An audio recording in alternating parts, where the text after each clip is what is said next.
పండించాలంటే భయపడాలా, అదే సమయంలో దానికి ప్రత్యామ్నాయం ఉండాలి.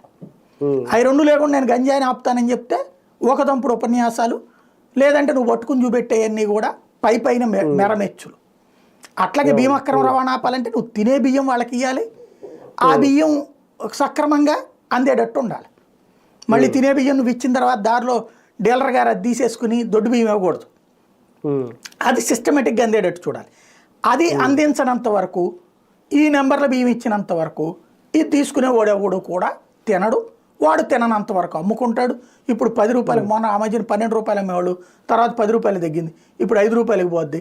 అదే సందర్భంలో మళ్ళీ రీసైక్లింగ్ అయి రావడం కామనే. ఈ రూట్లో కాబట్టి ఇంకో రూట్, పోలీసు వాళ్ళకి ఒకటే దారి ఉంటుంది, ఎదురు దారి రహదారి, దొంగకి 64 దారులు ఉంటాయి, పైనుంచి వెళ్తాడా కింద నుంచి వెళ్తాడని. ఇది కాబట్టి ఇంకో రూట్ పెడతాడు. ఇదివరకు నాకు తెలిసి రేషన్ ఎట్టా తెలిసాయి అంటే, రేషన్కి సంబంధించినటువంటి బియ్యం రేషన్ గోతాల్లోనే దొరికితేనే రేషన్ బియ్యం. దాని నుంచి తప్పించుకోవడానికి ఏం చేసేవాళ్ళు, వేరే గోతాల్లో పోసేవాళ్ళు తర్వాత రోజు. ఇప్పుడు కూడా వేరే గోతాల్లోనే ఉన్నాయి, రేషన్ గోతాల్లో లేవు.